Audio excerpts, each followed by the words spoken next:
Good morning, everyone. Welcome. Thanks for joining us. My name is Vicki Oleski, and I'm founder of Sonoma County Healing Academy here in Sebastopol, California. I'm sitting with our beloved Sybil Starr, who's Sokoha's astrologer, and we like to check in once a month to fill and update folks with an astrology forecast. What's going on? Well, we got a lot going on. To begin with, things are calm. Well, on one hand, they're calming down. On another hand, they're not. Right. First off, in August, we had 6 planets retrograde, which was kind of like a holding pattern and a lot of reassessment of our direction, of what we want, of editing. It was really a holding pattern of really reassessing where we are and where we want to go. Well, Mercury has gone direct, Mars has gone direct, and now Saturn is getting ready to go direct. Oh, okay. So we just have the 3 outer planets retrograde, and they're usually retrograde about half of the year anyway. Okay. So the really important planets are now going direct, and so it's a much more a forward moving. The energy, the holding pattern is breaking, and it's now time to start moving again. Okay. I had heard a description of Mars being retrograde. It was like a stampede of horses in a corral, Right. just stamping their feet around, and that Exactly. the gate finally Yeah. opened. Right. And actually, and the thing is, Mars is so close to the Earth right now. You see how bright. Oh my goodness! Unbelievably bright Friday right night, now. right? Yeah. So Mars is just simply a very strong energy right now, and that is a great analogy. Yes, it's time to open the gate to the corral and start letting those horses move. Absolutely, move Big forward. energy. Big energy and a better sense of direction. And Saturn moving forward as well. That it's Saturn has a lot to do with our work and moving forward in an organized way, and kind of like our So that's really good. We have a new moon in Virgo coming up on September 9th. It's 17 degrees, and it's tightly opposite Neptune in Pisces. Okay, so there's Neptune is the ruler of Pisces, so it's very strong there. And so I see this. Okay, so I want to kind of bring in the past as well, because last month we had the big eclipse in Leo. We've had a lot of big Leo energy, which is about letting our light shine, being big, sharing ourselves with the world. Virgo kind of comes in behind and kind of picks up the pieces and kind of brings us kind of back into humility. Okay, Virgo, humility, they say humility is one of the gates to heaven. Oh. And Virgo is very much about humbleness. I like to call, especially this sun and moon in Virgo opposite Neptune in Pisces, the god of small things. Oh. So it's remembering not only is the divine present in those big peak moments when we're really shining, but in those small random acts of kindness. Right. How we take care of our animals, how we help someone in need, how we How we're in service. how we're in Okay. service, Gotcha. we're in service. And so I think that the big teaching is just to remind us that the divine is present in every moment, especially in those small moments. But it is about being mindful. Virgo reminds us that there is no difference between the sacred and the mundane. It's all the attitude with which we how we approach things. It's the attitude of mindfulness and remembering that. That's a pretty profound, Yeah. not only statement, but way of living, given that we're such an external culture Right. and we're driven mostly, but with this mindful. This Now mindful. you're saying that us moving into Virgo after Leo Right. is helping us to come from that mindful. Right, Yeah. right. Because yeah, Leo is kind of on stage. It's really a big energy. Virgo brings us in to remember the small moments, that they are just as important as those peak experiences. Okay. You know, and how we move through our daily life. And I know I was walking at the park the other day, and I saw a woman fall off her bike, and I was actually preparing to think about what this month was about and what Virgo was about, and just my instinctual nature to go over and help her pull the bike off of her, make sure she was okay. Sure. You know, just those kinds of moments. You know, that's the and having Neptune opposing this is that really big piece of reminding us, well, like I say, that the God of small things. So is that what Neptune is here about? The goddess of small things? No, Neptune is about helping us remember that we are all connected. Okay. It is the very transcendent piece of ourselves. Virgo is the piece about this God of small things. Gotcha. It rules Okay. small animals. It rules just kind of like our day-to-day life experience. And to remember that, you know, the divine God, whatever word we use, that is in every moment, you know.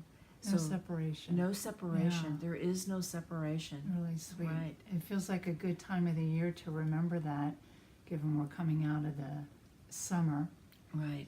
into the fall. Right. We're going to have an Indian summer, but yet going back to school. Yeah. It's a big transition. Right, right. It's about work and about being organized. And Virgo also rules the body, and so well, not rules the body. It's associated with health. Okay. It's associated with health, and so there's another piece I feel in there of reminding us of how much the wisdom, this divine wisdom, flows through the body. And pay attention to our bodies, take care of our bodies, especially, like after the summer of having so much fun and playing hard. Well, now it's kind of time to come in and take care of ourselves Right. again, kind of get down to business, take care of ourselves, listen to our body, drink the water, take our vitamins, eat well, and just really pay attention to the wisdom of our body. I think that is Beautiful. another piece. Yeah. Yeah. Another thing that's happening, there's a grand Earth trine with Mercury in Virgo, and Mercury rules Virgo, Uranus and in Taurus, and Saturn in Capricorn, and also Athena is in Virgo. And so that feels like manifestation, and I feel like Virgo's also about discrimination. The discrimination of our words. Virgo, Mercury is about the voice. It's about our thoughts. Understanding that our thoughts create, and so being very careful of how we use our words so that we're creating what we really want. And then there's that other, in these times of manifestation, be careful what you wish for, because you just may get it, kind of a thing. So, grand Earth trine, what I hear is grounding on the physical. Right. These small mindful. Absolutely. Is that? Oh, absolutely. Is that what you're saying? Okay. Absolutely. Yeah, Yeah, and maybe okay. to go back to that too is Virgo in this mindfulness and in this grand Earth trine, remembering that the present moment is where where the divine lives. And so as we stay centered within ourselves, that is where we are most connected to the divine, to our higher self, as long as we are staying in that present moment. Yeah. It's a really good practice. Yeah. To do that. Yeah. And I just heard a great term. Instead of using grounding, using the term earthing. Oh, yeah. I think that's I like that. You think about camping in the summertime. Earthing, I think it's a Steiner. I think okay. Steiner brought that in. I'm not, absolutely sure about that, but in Waldorf education, grounding, Yeah. walking on the earth with your feet. Absolutely. Uh, There's 5 planets in Earth at this new moon. oh my goodness. So earthing is the term. Oh, I love Really, that. earthing, walking on the ground with your feet. What is it called? Vitamin G. Getting your vitamin G, your vitamin There you go. Gaia. Oh, I love this. Yes, getting. So that's really the big vitamin Mhm. is vitamin Mhm. Gaia. You hear that, everybody? Yeah. Get Earthing. out with your bare feet and do some walking. Yeah. And one of the things I love to do with my clients is take walks Mm-hmm. while we're doing counseling or consulting, coaching work. So just again, using your body, earthing, grounding intentions, Exactly. while you're also maybe letting go of things. Absolutely healing things. And then so I want to just read the Sabian symbol for this new moon because it's really powerful. It is a volcanic eruption bringing dust clouds, flowing lava, earth rumblings. And so, Enough said. enough said. So the last thing I wanted to talk about was there's a grand cross that consists of Uranus in Taurus, opposite Venus, Mm-hmm. and square Mars in Okay. late degrees of Capricorn. Mars. And Mars is still conjunct the south node and opposite the north node. So it's like a grand cross. There's like 4 planets making this kind of an aspect. While the grand Earth trine is happening. Exactly. Okay. And Uranus is part of the grand Earth trine and is part of the grand cross. Mm-hmm. And so the other piece is like the earthing, the staying centered within ourselves because the earth is shaking. We are getting Eruption. shook. Yeah. Yeah, we are getting Yeah. shook.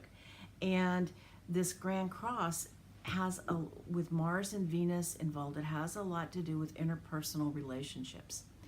We're moving into September, October, and November are really a lot of focus on interpersonal relationships, staying balanced and staying centered, staying earth because our interpersonal relationships are getting shook. Helping us release old patterns,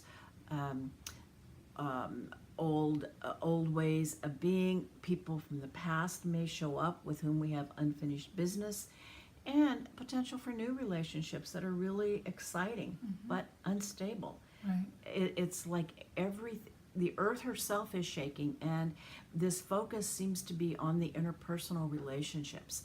Any places where we're stuck, where those Tension. That tension. square. Is Yeah, that there's a what you- tension there. okay. There's a tension there, and Uranus is about earthquakes. It is about movement. It is about expect the unexpected, a lightning striking, and in Taurus we've known that earth changes are going to. Taurus is very They're associated. Yeah, happening. they're Right. happening. They They're are going to happening. continue happening, and with this Sabian symbol, it feels to me like there's more shaking coming. And one of the places is not just the earth shaking, it is the shaking of the energy of the earth, and one of the focus is our interpersonal relationships. And so it's even more important to find that centered place, that place on the earth that can hold us, Mother Earth can hold us, and to know that things are shifting. And just because they're shaking doesn't mean that things are ending. It just means there's places where we're stuck and need to Stuck. move. Change. Transformation, right. Yeah, but I think one of the big things to take away is the earthing, is to stay centered and stay centered within yourselves, because things are shifting, things are moving in the world at a very rapid pace, and the next area of focus is our interpersonal relationships. Thank you. Yeah. So much information here, and not to overwhelm you, Sybil, you teach the first and third Thursdays at 7, between 7 and 9,